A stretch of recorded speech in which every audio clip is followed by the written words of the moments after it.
Vetermana, dneska ideme točiť najlepšie auta v GTAčku. Takže o pár minút neskôr to dopadne takto. Takže toto je moje auto, to prvé, ak vidíte, moje faro. Potom druhé je Alex Palmové.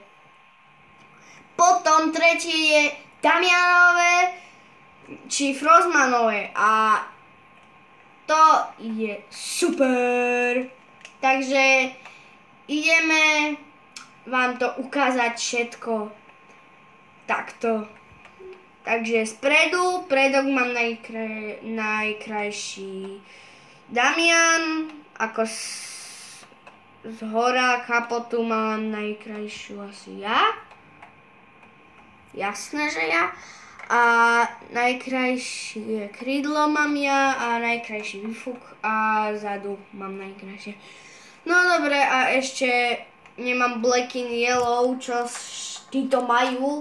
To je také zvláštne, takže ak sa vám toto video páčilo, dajte mi like a poprípadne môžeme točiť aj viacej najlepších aut.